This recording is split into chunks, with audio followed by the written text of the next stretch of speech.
For the first time in 3 long months, the Town have come out of the bottom three just at the right time after a 1-0 win over Coventry City at Kenilworth Road on a Saturday afternoon that none of us will ever forget. Alongside me, whistling the Great Escape theme tune, I've got the Lutonian journalist James Cunliffe to look back on. What's an afternoon that will be talked about for a long, long time? Jimbo, the Kenny was on fire, but it was Coventry's defence that was terrified. Na na na na na na na na na na. I love football. He does. I do too. You will as well, and we'll go through it all right after this intro. I believe our sport is the best sport in the country. I love this town. I love this town. I love this town. You know what I love about this town is actually you. Everyone in it has got this massive soul. We're Luton people, and that's what we care about.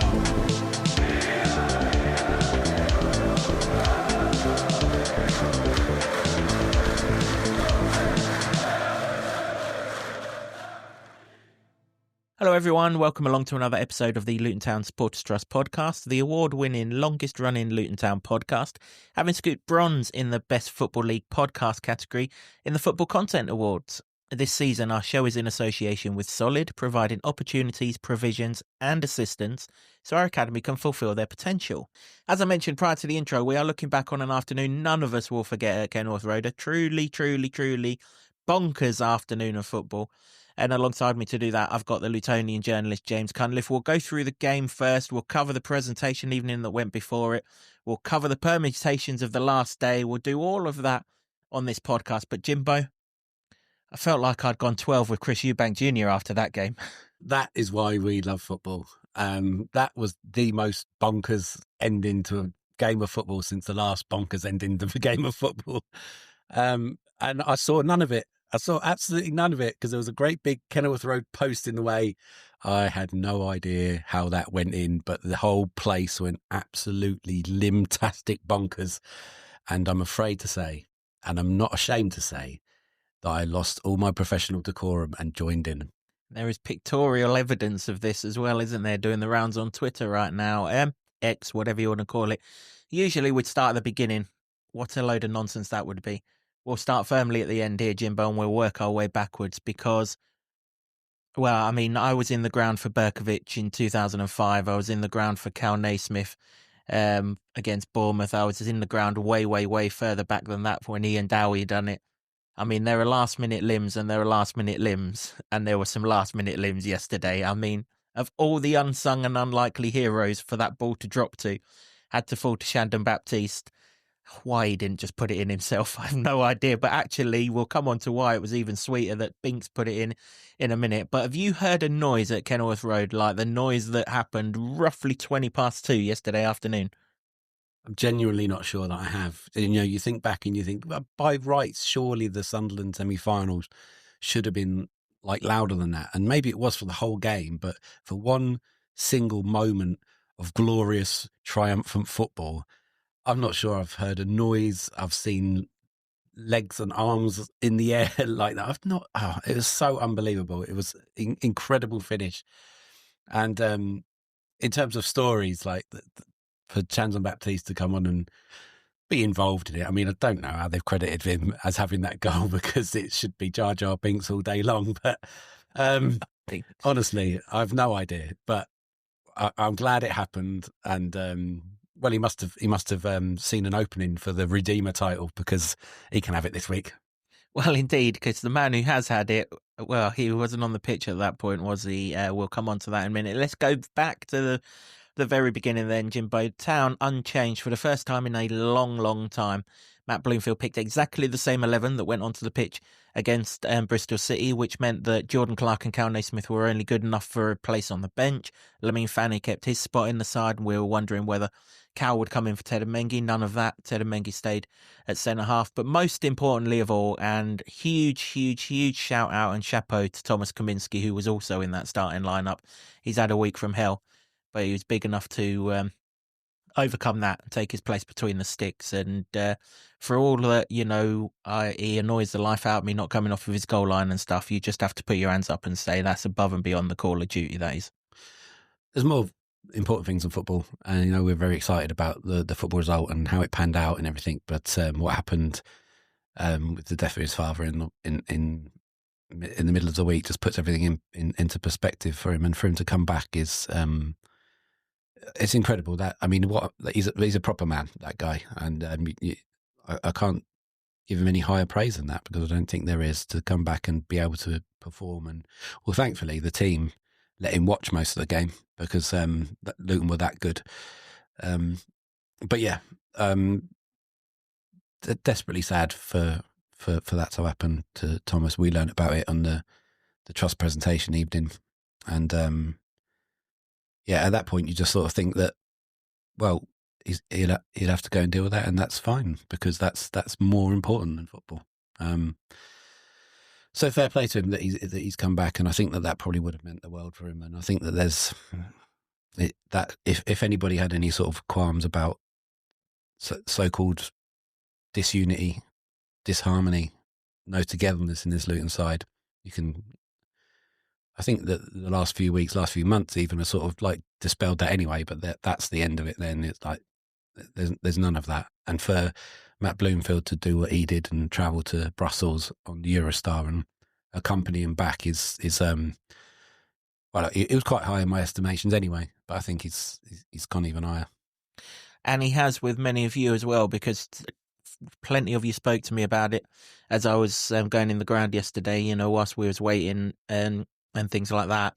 People were telling me that they've lost their dad, and they knew how much it would have meant to them had that have happened to them. So yeah, absolute kudos to Matt Bloomfield. We're going to come on to Matt a little bit later in the podcast, because this guy, we've got to start talking big things about this guy, because he is delivering big things. But yeah, let's go back to the game. Mr. Kaminsky will be looking down on Thomas yesterday, and he'll be very, very proud of the man that represented us in goal, that's for sure, even though, like you say, he had absolutely bobbins to do. So long may that continue. One more of them, that would be absolutely fantastic. It didn't feel as nervy as Bristol City for some reason. It didn't. It felt everyone was going there with belief. I felt, all of the comments, literally all of the comments, and there were so many of them in the preview that we did, and thanks very much for your patience with regards to that.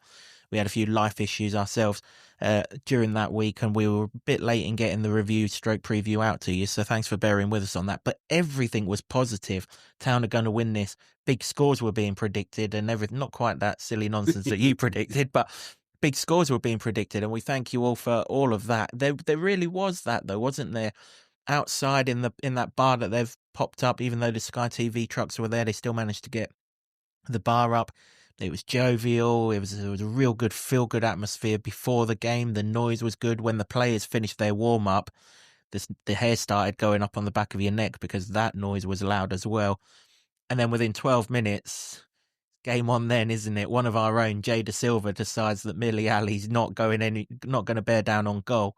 It just clips him. Accidental clippage, absolutely, but it's still the right decision to send him off. He is in on goal. There's no one's going to catch him. His next movement is to take it closer to the goal and shoot. And fair play to the referee, because I've seen many a referee who 12 minutes into a game will have found a reason to bottle that and just give him a yellow card. First of all, before we talk about the red card, the pass from Tello Asgard is, it's so beautiful. I want to wine it and dine it in a 5-star restaurant, Jimbo. It was, and it was game plan stuff as well. They talked about that, and great ball over, and it was a foul, and it's a sending off, and there's a lot of people trying to convince other people on social media that it isn't either of those two or one of the two, and they're wrong, because he didn't mean to, Jay Da Silva, but his knee clips Millie Ali's foot. That's why he goes over. That's a foul. So he's last man, and that's a direct and obvious goal scoring opportunity. So that's the first point blot in the copybook. And then he's the last man, so he has to go. So there's no qualms around it. I think what people either don't understand the rules of it, or people are attributing what they dislike about the rule or what they wanted to happen with what the actual facts are.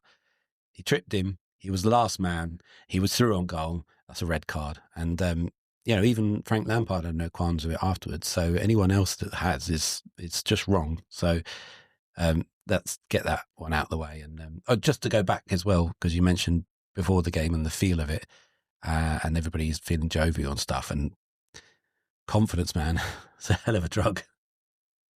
You ain't wrong. It is indeed. Yeah. Jada Silva just walked off. That told you all that you need to know, that he clipped him, and he did only clip him. But at the pace that Millie Ali runs, you only need to be clipped slightly to take you out of your stride pattern, and that's it down. He actually held his run really well, Millie Ali, because he thought Asgard was going to play the balls just slightly before he did, and he'd have run offside had he have done. Really, really good move. I'd love to have seen if Ali would have finished, actually, had he have gone through. And then your mind's thinking, oh shit, not here, not this again, because Blackburn 2 weeks ago, we've been here and we didn't fare particularly well. I said about Monday's game, Bristol City, it was our best performance of the season. I stand by that. It's just been trumped. I actually thought yesterday was our best performance of the season, and I'll tell you why. And I know people are going to say, well, of course it was our best performance, but they were against 10 men for 75 minutes, blah, blah, blah. The byline, the sort of strap line of this season is going to be learn from your mistakes. We've heard it countless times in the first 2/3 of the season and never ever did. Well, this time we did learn from our mistakes. Matt was pretty scathing of the way we went about things when they were down to 10 men against Blackburn, not stretching the pitch wide, not being patient, pumping the ball forward and panicking. None of that on this occasion. We were popping the ball around nicely. Liam Walsh has to be the best out-and-out footballer in this division by a distance in the lower half of it. And they couldn't get near him. They couldn't get near Tello Asgard. We almost took the lead immediately after the red card when Asgard sent Amari Bell through. His cross was perfect and Morris just headed wide. Had that have gone in, it would have eased the nerves and stuff. But the reason why we won that game yesterday is because we stretched them regularly. We made them run. We made them work hard. And ultimately, we broke them down. Yeah, a big shout out to Tello Asgard. Absolutely fantastic performance. And I think he got a Man of the Match award somewhere along there. I saw him carrying got the sponsors one. Yeah. I saw him carrying a bottle of champagne around I was going to say backstage, but whatever, backstage. He was absolutely fantastic. But Liam Walsh was the best player on that park by a country mile. He was wonderful. Absolutely quarterbacked the shit out of that game. He was spraying it about, picking passes, finding spaces, little pockets. Beautiful play. Let's not have any revisionism about Liam Walsh. I fully expect that red card will get rescinded because it wasn't a red card. You can argue maybe he shouldn't have gone in to confront the guy. True. But everything else he did before that, Liam Walsh, was of the highest quality. And he was brought in with Shandon Baptiste in the summer to sort of combine to try and fill the Barkley void.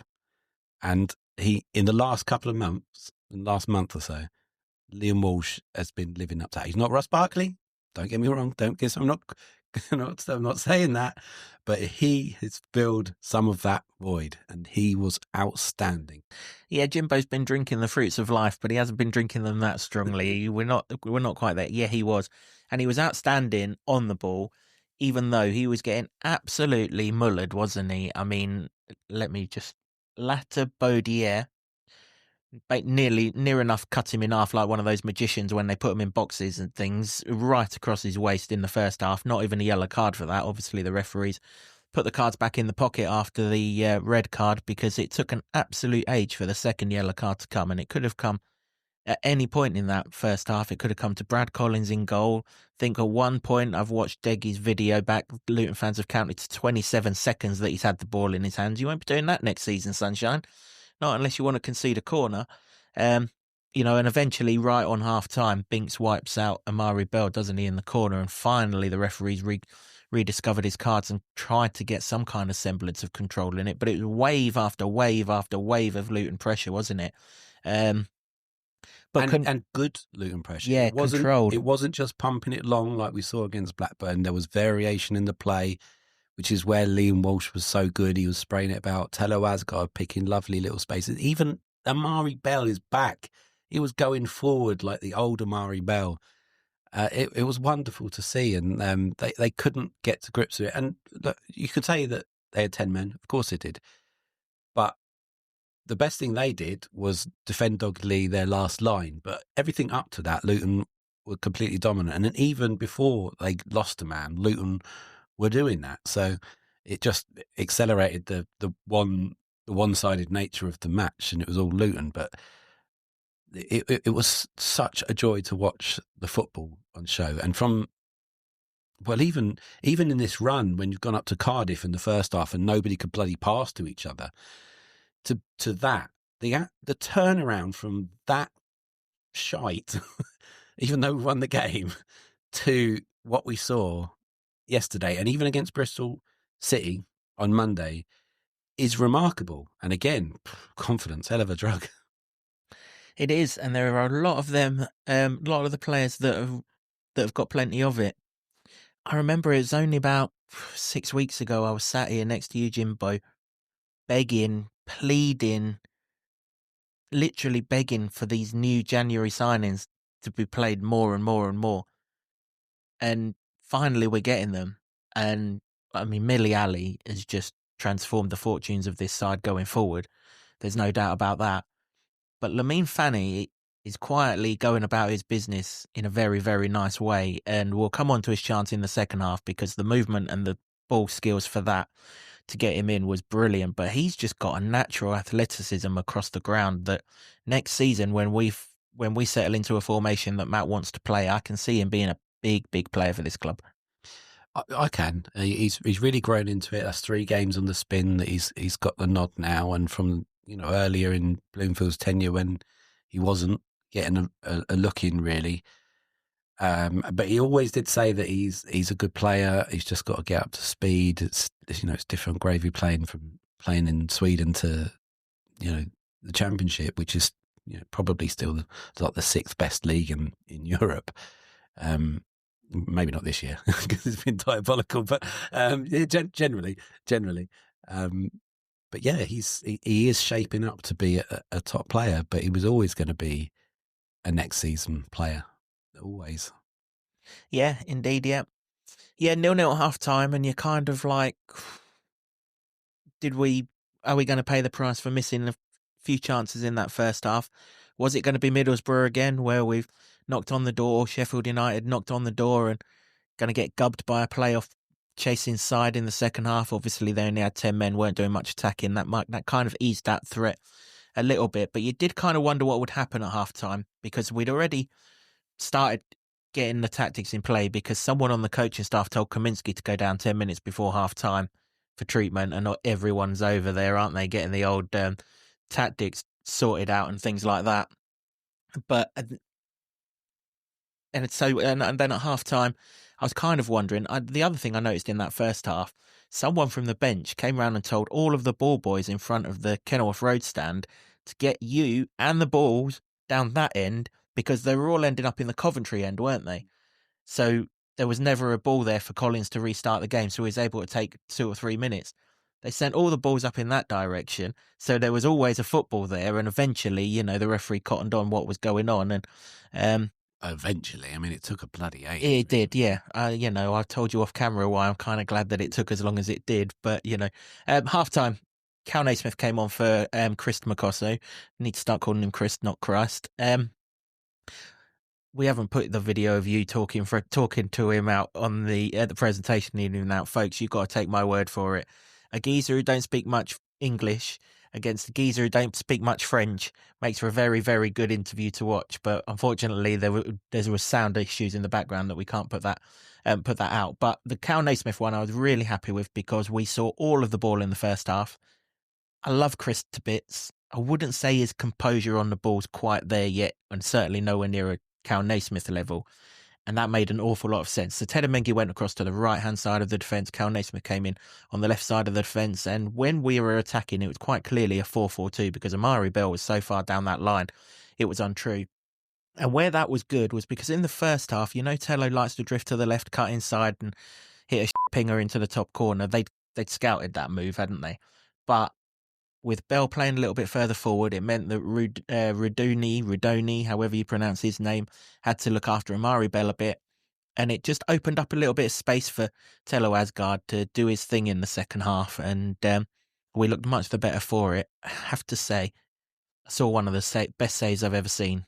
One of the best saves I've ever seen. I mean, this Bradley Collins, I mean, he was taking the you-know-what throughout the entire game, and he would do, and I'm not going to criticise him, even though I don't like it, because Kaminsky did exactly the same thing when we went 1-0 up at Derby a couple of weeks ago. But that Liam Walsh shot, I'm right behind it, Jimbo. It is in every centimetre of the way, and then out of nowhere, his glove just comes up and just diverts it just enough to get it onto the crossbar. Otherwise, Walsh has scored the goal of the season 3 days after the goal of the season was given out. He barely gets a touch, does it? It's like the tip of a finger now, if that was possible with gloves on. But it was an incredible save. And at that point, you're like, oh my God, it's just not going to go in, because they were putting fair play to them, actually. Full credit to Coventry. They were putting blocks, legs, head on. We haven't got to the Lamine one, but I don't know how someone sticks a head on that to get it out of the way. Everything. Their defensive abilities in that game were outstanding, and they were taking an age to do anything. On the one hand, I don't begrudge them, because you would, wouldn't you? But when you're the other side, it's bloody annoying. But they 55 clearances they made in that game. Is that all? Absolutely incredible amount of clearances that they were making, and at that point, you know, it's just not going to go in. And then Mili Ali hits the post, but that's a deflection as well. They're getting legs and bodies in the way.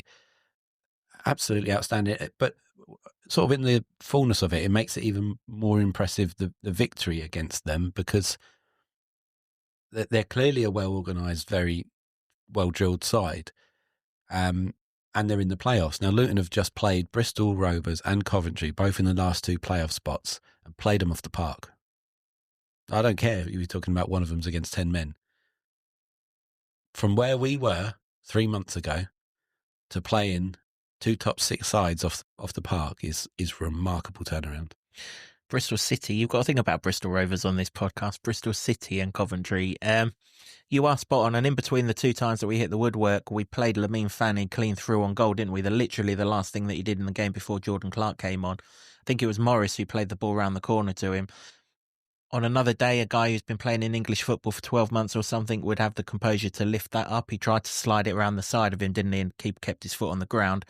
But you got to give the keeper credit. He's no right to save that. And Lamine didn't do anything wrong. There's many different types of finishes there. But I remember when we had Steve on the podcast earlier in the year to talk about Nordas, but we asked him about Lamine as well. And he said he's a player who can go box to box and arrive in the box late. And that's exactly what he did there. Had that have gone in the back of the net, he would have been the instant town hero.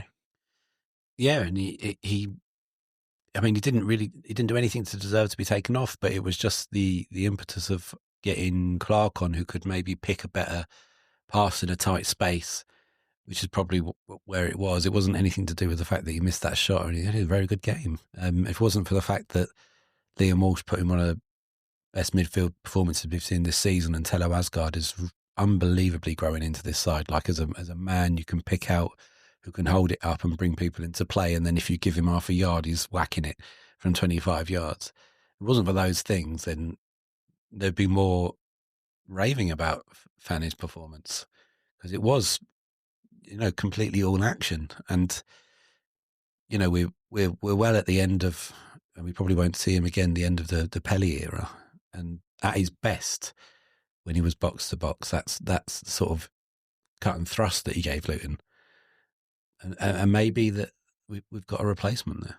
Yep, really good performance from Lamine. Liking what I'm seeing from him, and it'll be interesting to see how we go with him moving forward. Yeah, first thing Jordan Clark did when he came on was play Mili Ali through for that shot that, flicked off of Kitchen, I think it was, and hit the post.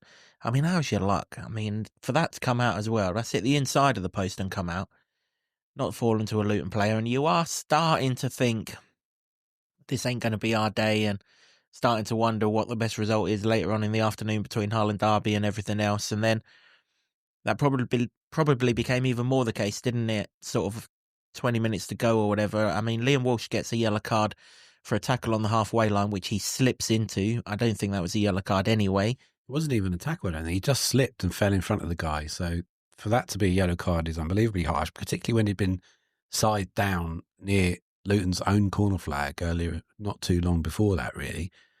It was ridiculous. That was a studs up, thigh high challenge that completely took him out of the game and nothing. And then you slip over. He couldn't believe it, just that. He was like holding his head in his hands, and then he equally couldn't believe the next one. But that's where the inconsistency comes in, doesn't it? Because if you're of the school of thought saying, well, he shouldn't have gone and confronted Binks for the red card situation, which you're right, he shouldn't have. But even if it wasn't a red, he should have got a yellow, and that would have been sending off anyway. Well, true, but then he shouldn't have got the yellow card in the first place. It wasn't a yellow card offence. No, it wasn't. I mean, when you consider some of the tackles that went in that game, I mean, you mentioned the one that was thigh high or slightly higher on him. The tackle on Jordan Clark just after we scored right in front of the dugouts looked absolutely horrible as well. Not seen that one back on television, but it didn't look like it was a tame challenge to me, that's for sure. It looked like a guy who was pretty miffed with the afternoon who was taking it out on Jordan Clark's Achilles. Again, not a great deal doing, but even so, you're right, Liam Walsh shouldn't get involved. First of all, it's not Liam Walsh to start it off with, is it? Izzy Jones has gone on a brilliant run, which if he was allowed to go on, would have ended up in a shot of some kind. Couldn't remember who it was who pulled him back. But whoever it was, there was no punishment for it because of the Liam Walsh red card. I think it was Eccles, which would have been ironic because he then would have walked later in the half as well. Yeah, I mean, Binks, this guy is pain in the backside, isn't he, this bloke? I think if you're on the opposition, I think it's fair to say. He's kind of squared up to McGuinness, who's nudged him away, and he's nudged him towards Walsh, who's just put his hand out, and he's gone down holding his face. I mean, his face has not been touched at all. I mean, McGuinness shoved him from behind. Walsh literally just put his hand out, really, and at best it was his shoulder and his chest. And then Morris came up behind him and just walked into him as well. He was bouncing around like a pinball, the boy, but his face isn't touched. Listen, the referee was getting on my nerves over the course of the afternoon by not clamping down on the real physical stuff that happened, let alone this. But he's actually done us a turn here by giving that as a straight red card because we can appeal it. There is no way that can be deemed violent conduct. It's just not violent conduct. So I would be absolutely staggered if that's not overturned. And in fact, if it's not overturned, we should kick up a right old fuss because of the three movements into Binks, none of which are violent conduct, but of the three, Walsh's one was the least aggressive, and yet he got a red card. There's no way the referee has seen that. I think the referee's gone back to look at where he's giving the free kick, and then he's seen the geezer down holding his face like a little girl and just given a red card there and then, because there's no action that justifies a red card there. But the good thing is we can appeal it. Matt Bloomfield's confirmed he's going to appeal it. Sky commentators were absolutely nonplussed about it. No one really saw it as a red card at all. No, and we didn't either. We were getting live replays for about 5 minutes, none of which showed what was happening. Eventually they found one from a camera somewhere about 10 minutes later to show the incident. It was nothing. And for him to go down holding his face, I almost feel like that there should be some, some punishment for that afterwards. If what we think is likely, it should get rescinded. Because, I saw today the Liverpool-Tottenham game, and Harvey Elliott pushed Richarlison in the chest. They both had a little go at each other. They pushed them in the chest. They both got a yellow card. So that's what it should have been. And then, like you say, if that had happened, then there's no recourse whatsoever. Liam Walsh is not going to play for the next rest of the season, and probably the first 5 games, something like that, of the next season. So it's good that they can appeal it. But I'm thinking more about, and I don't know if this covers it because I've only just thought it off the top of my head now, but like there's got to be some area of like bringing the game into disrepute or something. If you're trying to get a man sent off by clutching your face and going down, it's like, you see that in other countries, but we don't like that in this country at all. And all I can say is, mate, karma's a bitch. It is. It is, you're right. Yeah, there was a rule. I mean, I've never seen it used, but they spoke about a rule in this country that if you try and con a referee at the other end, and then later on it's found out that you've conned him, then you're meant to get a ban in hindsight, aren't you? Well, this can't be any different. His face has not been touched. Back of his head might have been touched when he bumped back into Morris, but absolutely no way. It's right down in front of me. Absolutely no way does his face get touched. It just doesn't. I'll tell you what, his face does get touched a bit later. Goes red. But, you know, hits the post. By a bit of woodwork. Hits the post. Got a red face. And yeah, we absolutely loved that. Free kick came to nothing. Tello Asgard sent it high, wide and handsome. Did he hit a shot that actually cleared the Kenilworth stand in that second half as well? Because if it didn't, the ball stuck somewhere, because I'm sure it didn't come down. No, it didn't clear. It didn't go over the roof, but it got pretty high up it. I don't know what. Yeah, I didn't see it come back down, but it didn't go over. Yeah, no, I was like not altogether convinced that roof above me's fit for footballs flying into it, so I always sort of duck for cover just to be on the safe side. Game did change though, didn't it? You know, that red card very, very nearly I'm not saying this from a Liam Walsh persuasion, I'm just saying this from a game state, very nearly had the absolute wrong effect on us, because for 10 minutes Coventry looked like a football team then, a real football team. They got on the ball. Lampard had made a couple of changes. He'd brought that Eccles on that I'd mentioned. We couldn't really get hold of the midfield. They were dominating in there. Rudoni was coming inside and being a bit of a pest. They had a header, didn't they, from Rudoni's cross that Haji Wright should have scored. Thankfully, he's got his radar completely wrong and headed it wide so that Kaminsky could still keep on having a quiet afternoon. And then Matt Bloomfield recognised it and he just brought Shandon Baptiste on. You mentioned it earlier. Walsh and Baptiste meant to combine for a 90 minutes. And the game changed back in our favour again. Then we haven't seen much of Shandon Baptiste, and listen, that is a frustration for Luton fans, but as you saw in that video that the club put out, it's even more of a frustration for him. He doesn't want to be injured. We've obviously still got in our memories injury-prone players from the past of Danny Spiller and the likes in the conference times that took us for a ride. Don't think that's the case this time, but I can understand why people don't like the fact that Baptiste's injury record is so bad. And of course, the last time we saw him, it was 10 minutes in the derby and then he went off. All of that's behind us now, though, because he just brought a composure to that midfield. It allowed us to get going forward again. He put the ball out wide for Izzy Jones, who's pulled from pillar to post, isn't he? I know Lampard's not particularly impressed with the kicking out. I wasn't particularly impressed with how long Eccles was allowed to hold on to him before the free kick was given. So, you know, one of those. Thankfully, Izzy Jones' kick out didn't touch the guy, otherwise he would have been in trouble. But it was just another it was a start to another launch of wave after wave after wave of Luton attacks. Yeah, and I think that probably goes a bit unnoticed by the way that the game finished and Baptiste's role in that, but sort of turning the tide back, because I'm not going to lie to you, I was sitting there going, I can't believe we're going to lose this 1-0, because it felt like it. And then when I saw Wright jumping up for that free header, I was thinking, oh my God, I can't believe how have they managed that. And look, I hold my hands up. That's just remnants of the first 2/3 of the season coming back to like give you the jitters, isn't it? And that's kind of where it comes from. But yeah, Baptiste came on, shored it up a bit, went back on our merry ways, doing what we were doing to them well before that, and then that was a welcome relief, because I felt then that there's still something in this, that we can go and get something.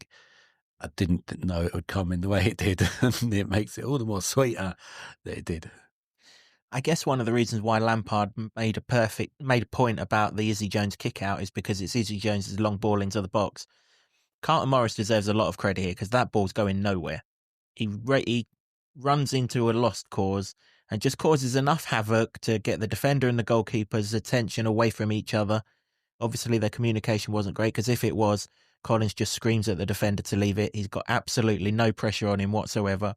For some reason, he decides to absolutely wipe out Kitchen, completely wipes him out, sends him to the floor. His punch in the process gets to the edge of the box.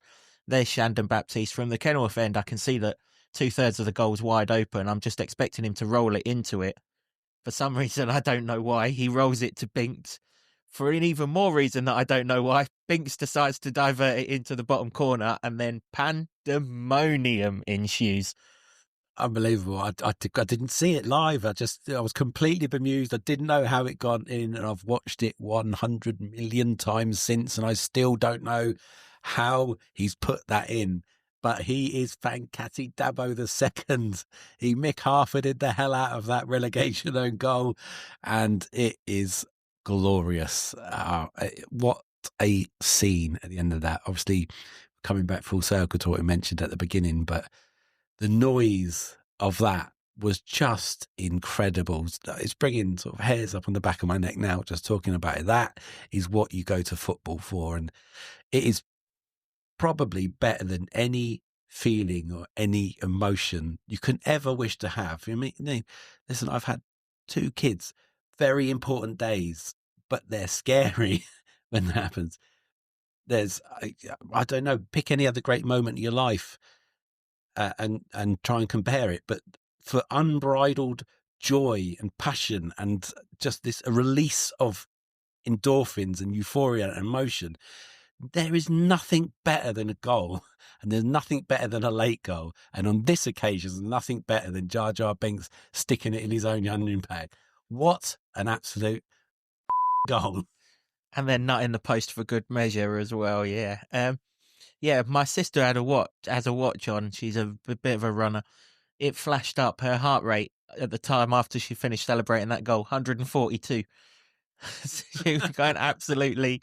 I mean, we all were, weren't we? There wasn't any sane person in there for 90 seconds. You just had an out of body experience, and that's what you do. And we've enjoyed a lot of this season. We have, and we're not forgotten about it.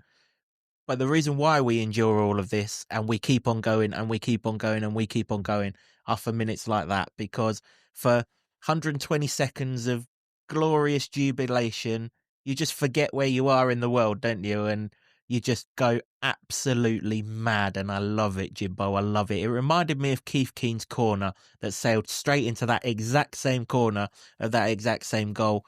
Cool, we're going on 15 years now, aren't we? It reminded me of that. And fair play to the Kenny, because the roof's still got a little bit of foundation to it, because if it ain't coming off then, it's never going to come off, because that was loud. You can stick that in my veins all day long and call me an addict, because that is what I absolutely live for. They're the moments that you'll remember, and that will be a massive moment. I'm convinced of it in the many that we've had, particularly in the last 10 years.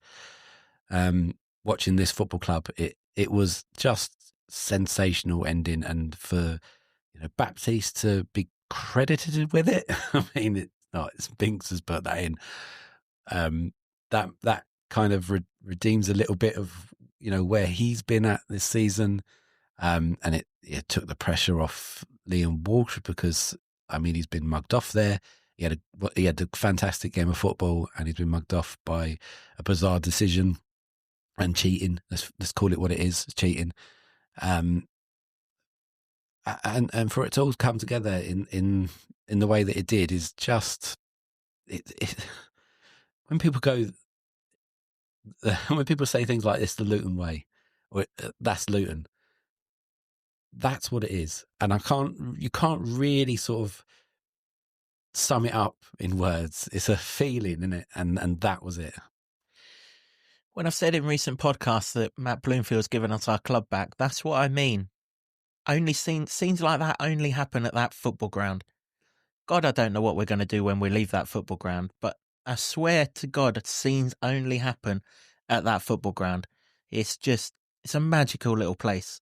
Even the fire couldn't dampen out its spirit. It was just unbelievable. When moments like that happen, there is nowhere else on this world you'd rather be.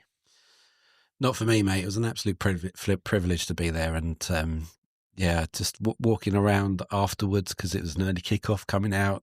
The sun's still out, and I love walking out the back end of Luton, because I've been in the press room too much writing, and then coming out and walking through the whole of Bury Park, and it's vibrant and buzzy, and then getting into town and seeing people. And there's nothing better than football with meaning and consequence in springtime in England, in April and May, when things really matter.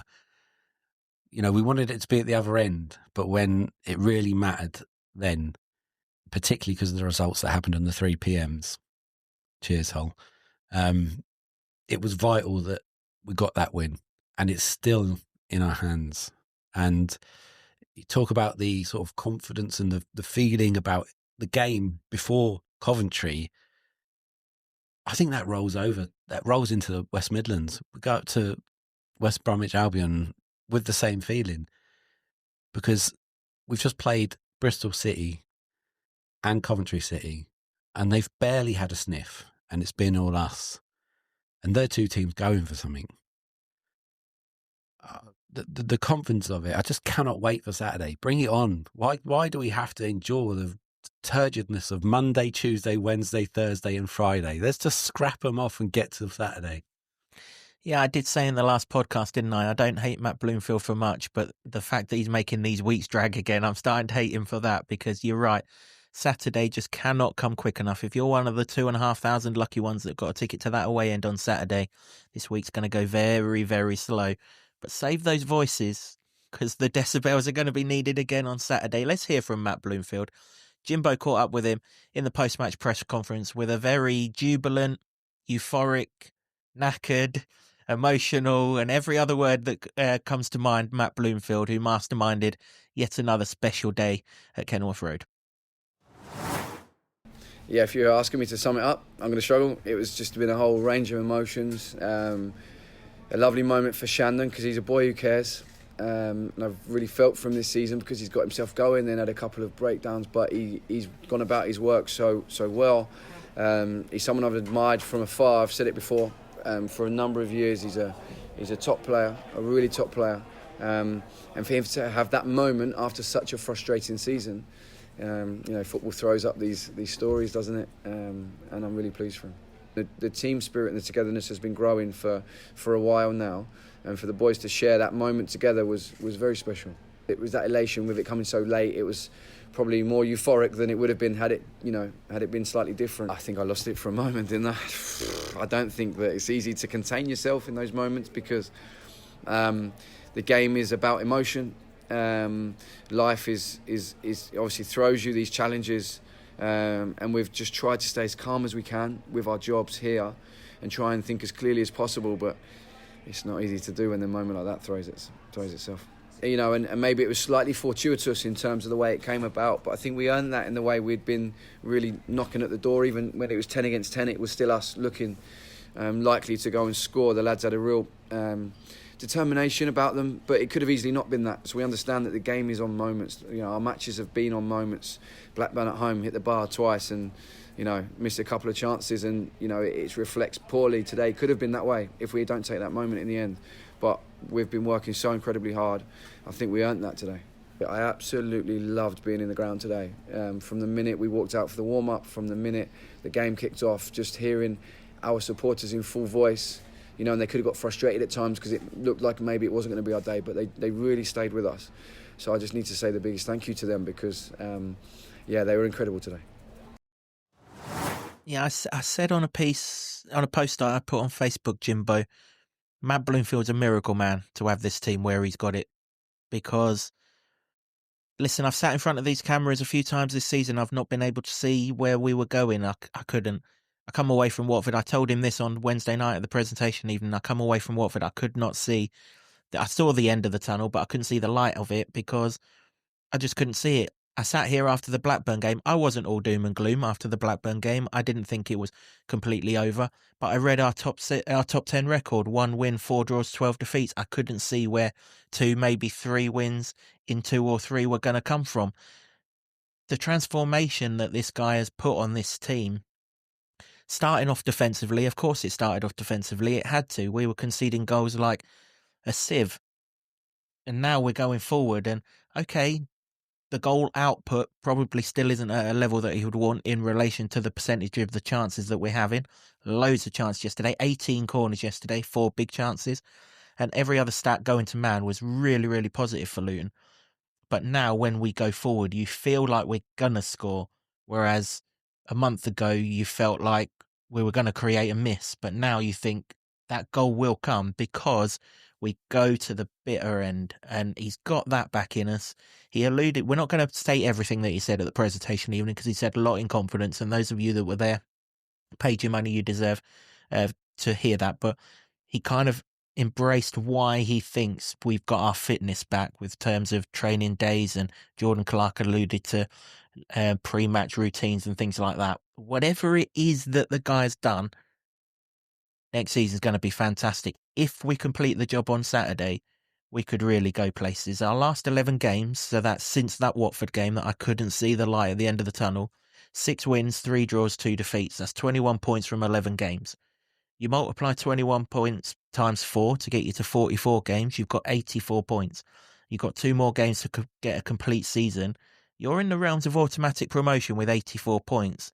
We don't have to improve too much on what this guy's produced in the last 2 months to be a real force to be reckoned with next season. I'm really excited under this guy where we're going, particularly if Saturday goes our way.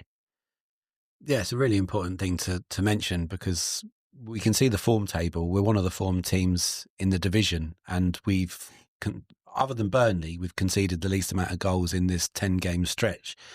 But like you say, if you extrapolate it like that, and you're looking at fighting at the other end of the table where we wanted to be, that's a remarkable turnaround from where we were, because, you know, the lowest scorers, the second highest conceders of goals at the time he came in, it said relegation. That just said relegation everywhere.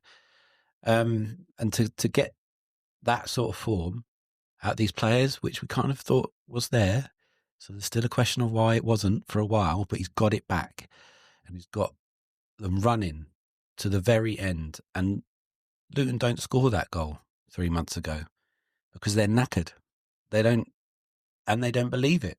And now they believe it, and they're running harder, and they're creating the chances. And you're right, probably wouldn't like to see more goals for the chances created, but the variation of chances created as well. It's not just being lumped into the box all the time. There's little intelligent passes being played. We've got Miliali now causing havoc with his pace and getting down the flanks, and Jones as well on the other side. That's a big thing, because seriously lacked a lot of pace earlier in the season. And all these little like tweaks that he's been able to manufacture have been remarkable, and they took a long time. And I understand people's annoyance with that, because we were all expecting a new manager bounce. But if you can't have seen the last 2 months, and there's still people out there that aren't saying very complimentary things, and I just don't understand if you've seen with your own eyes the last 2 months and the changes that have been happening in front of your eyes with tactics as well. But belief is such a big one. He's clearly had to pull players off the ground in terms of their confidence and their belief. It's not an easy thing to do, and him and his staff deserve credit for that. Not just players, Jimbo, fans. You know, as I'm not the only one who came out of Vicarage Road worrying about where we were going, worrying about the remainder of the season.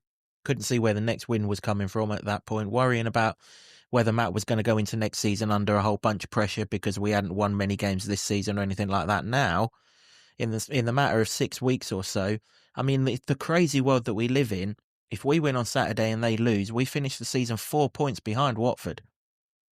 There's been 30 points between us at various stages of this season. That's the turnaround. You know, we've got our club back. We are going on the up. We've got to finish the job on Saturday, and by no means is this job finished.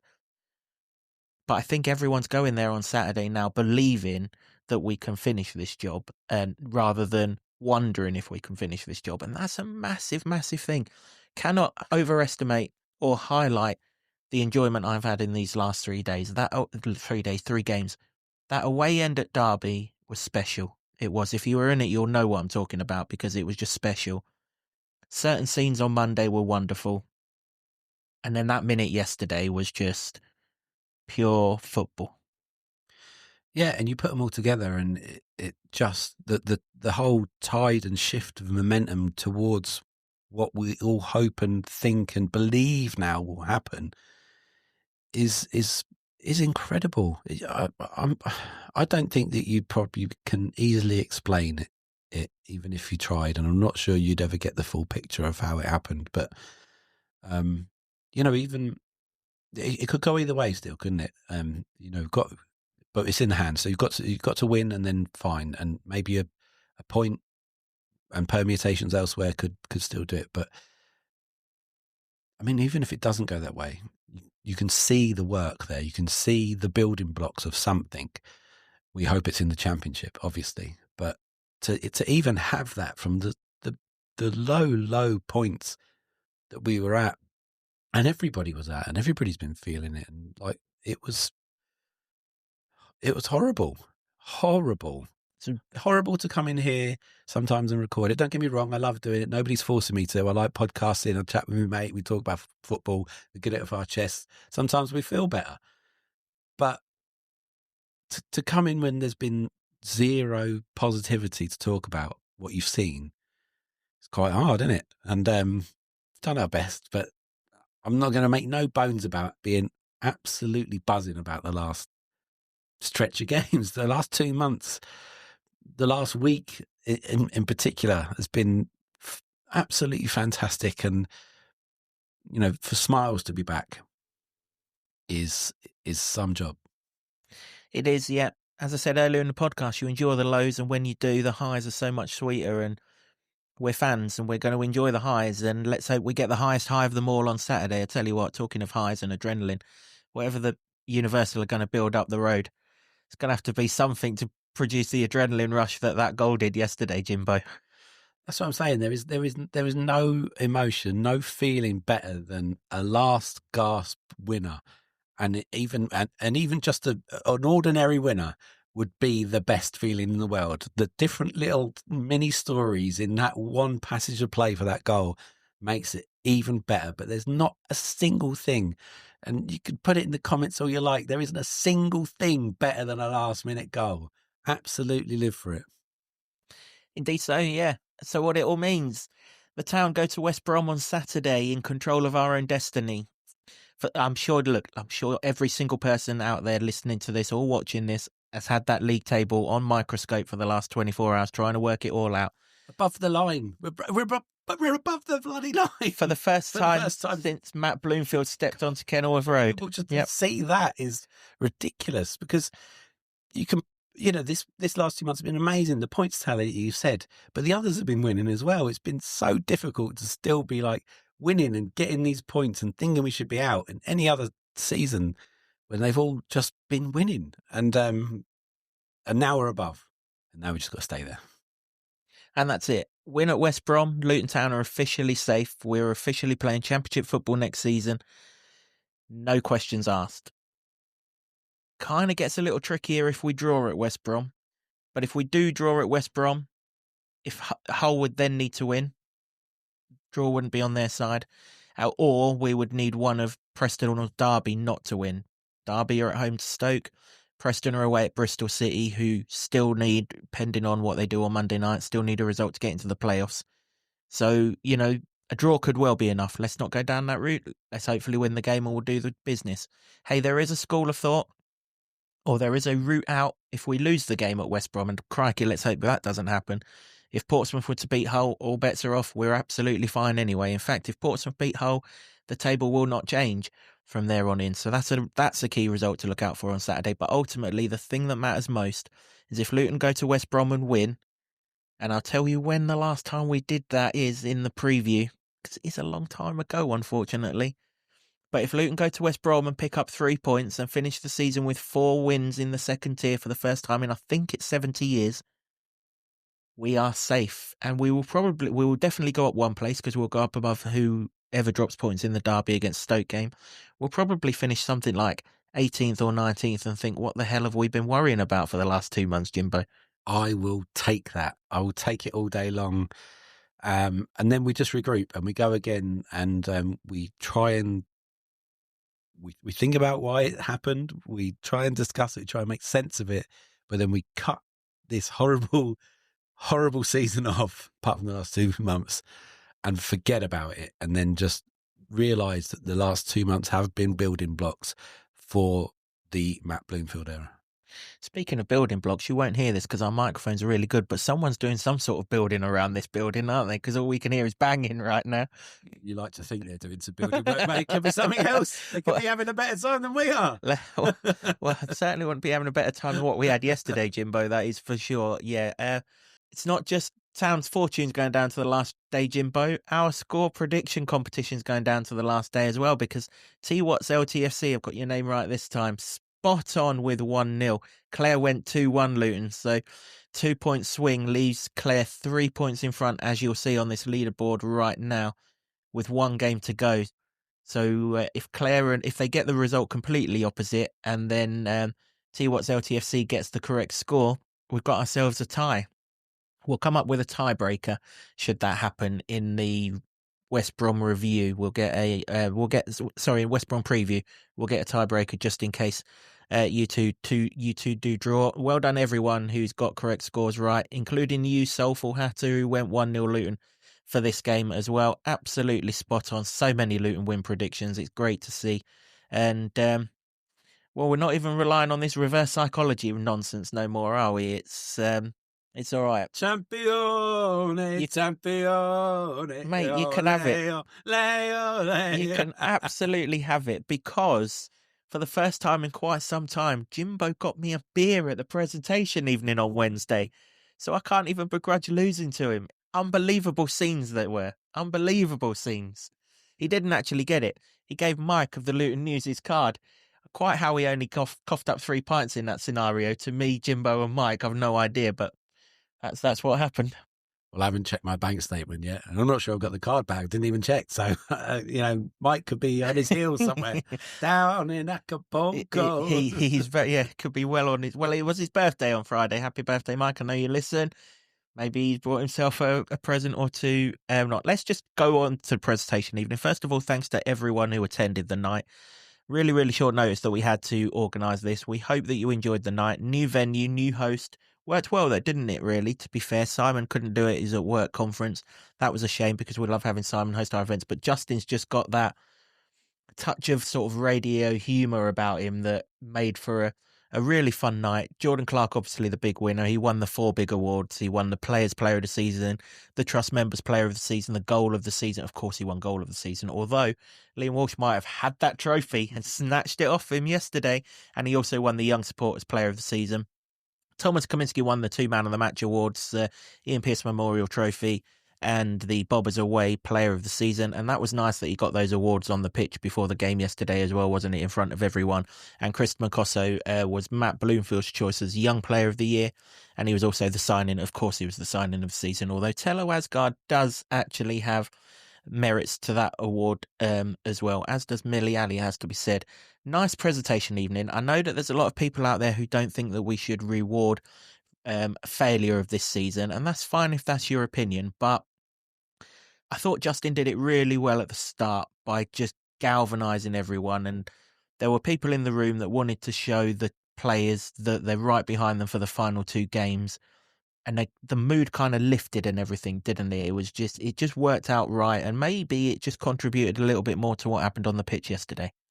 It was. It wasn't the funeral march. It probably could have been if those results hadn't gone, obviously. And there was a lot of good feeling and good vibes in the room. And hell of a pie we had for dinner. That was nice. And but it went by really well. And Justin was very good. He's up for an award himself, isn't it? So if you've seen the socials, the Trust socials, then get on there and get clicking for him his award, because he basically got Coldplay to sing a song about Luton, didn't he? About a year ago now, at the big weekend in Stockwood Park. So well worth giving Justin a vote. Yeah, absolutely. Takes literally 20 seconds to vote for Justin, and as the Lutonians, we always get behind our own. So it'd be fantastic if we can get behind Justin. Huge shout out to Helen, my colleague on the Trust board. She organised a presentation evening, not single-handedly, but pretty much single-handedly, and it ran swimmingly. And thanks to everyone at the club who made the event run as smoothly as it did. And of course, thanks very much to the Cross Keys in Pullocks Hill for stepping in at short notice and hosting it. And maybe, who knows, we might go back there depending on where everyone comes from for their events and where they would prefer it. We'll announce that obviously down the line. Jordan Clark was the player of the season, Jimbo. He's not my player of the season, but is he your player of the season? He's probably in the conversation, I would say, and probably on the balance of the whole season, maybe. But he had a really rough patch, played his way through it, and has been one of the ever-presents and standout performers. But honestly, this season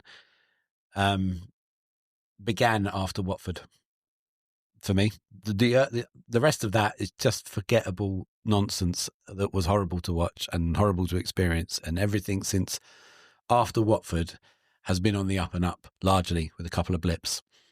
And what happened at Watford? When did that turn? Chris Makosso. Yeah, we didn't collaborate on this beforehand, but yeah, he's my player of the season as well. Listen, it's not just Chris that's transformed this defence. It's not. Mark McGuinness has gone up a level. Having Ted and Mengi back's great. Cal Naismith being there has helped as well. And everything in between, the fullbacks and the wing-backs are working well. They've got a shield in front of them and all of that. But within the fan base, Chris has lifted our belief in that defence, because every time that defence was under the minutest of pressure prior to that Watford game, we expected it to crumble. We'd seen it crumble far too often over the last 18, 21 months, really, going back to the start of the Premier League season, albeit with obvious caveats to that.